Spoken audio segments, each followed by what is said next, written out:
مولا علی کا حجاب کیوں زیادہ تھا؟ چھٹے امام جعفر صادق علیہ السلام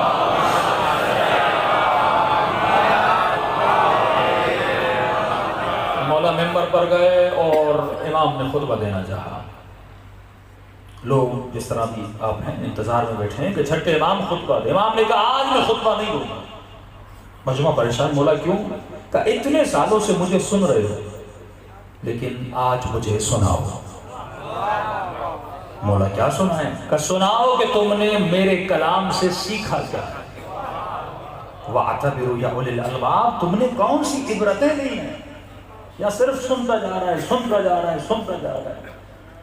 اخبار کا چینل تو نہیں ہے نا. بتا تم نے سیکھا کیا ہے؟ ہماری گفتگو کا امپیکٹ تیرے وجود پہ اثر کیا ہوا ہے؟ سارا مجمع خاموش. کسی نے کچھ سیکھا تو تھا نہیں. ایک بندہ اٹھا. روایت لمبی ہے، صرف ایک اس کا جملہ سناؤں گا. اس نے کہا مولا میں نے آپ کے کلام سے 8 چیزیں سیکھی ہیں. ایک سنا رہا ہوں آپ کو. امام نے کہا کیا سیکھا؟ کہتا مولا میں نے پورے زمانے کو دیکھا. ایک چیز زمانے سے سیکھی، اس کو آپ کے کلام سے ملایا. کہ زمانے میں تم نے کیا دیکھا؟ کہ مولا میں نے دیکھا لوگوں کی بڑی بڑی دوستیاں ہیں، لوگوں کے بڑے یار بڑے دوست ہیں. ہوٹل پہ جاتا ہے بندہ اسی دوست کے ساتھ سیلفی، گھومنے جاتا ہے وہی دوست ساتھ میں آئے. ہم بچپن کے دوست ہیں.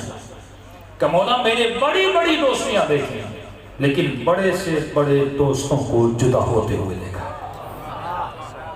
کہ کب دیکھا؟ کہ مولا بڑے سے بڑا یار اور جگری دوست بھی نہ ہونا، لیکن جب ان دونوں کے بیچ میں ملک الموت آتا ہے، ماں جدا، بیٹا جدا، باپ جدا، دوست جدا. کہ مولا یہ ملک الموت سب کو جدا کر دیتا ہے. تو میں نے دنیا سے ایک سبق سیکھا، ایسی دوستی کس کام کی جو مجھ سے جدا ہو جائے. مشکل ترین وقت ہے قبر کا وقت. ہاں مشکل ترین وقت ہے سفر برزخ کا وقت. یہ ماں بھی ساتھ نہیں، یہ بیٹا بھی ساتھ نہیں، یہ دوست بھی ساتھ نہیں. اچھا پھر تم نے میرے کلام سے کیا سیکھا؟ کہ مولا میں نے یہ سیکھا کہ دوستی اس سے کرو جو کبھی بھی جدا نہ ہو، جو یہاں بھی ساتھ ہو اور قبر میں بھی ساتھ ہو. اچھا پھر تو نے کیا سیکھا؟ کہ مولا میں نے آپ کی زندگی کو دیکھا کہ آپ نے کس سے دوستی کی ہے. تو میں نے کہا میں بھی اسی سے دوستی کروں گا. پھر میں نے کس سے دوستی کی؟ کہ مولا جس کے ساتھ آپ کا سب سے زیادہ وقت گزرتا ہے. کہ کس کے ساتھ گزرتا ہے؟ کہ آپ کا وقت مصلی عبادت میں زیادہ گزرتا ہے. نماز کو اگر دوست بنا لو، عبادت کو اگر دوست بنا لو. امام درد دل کا علاج کرتا ہے، عشق اس سے سماج کرتا ہے.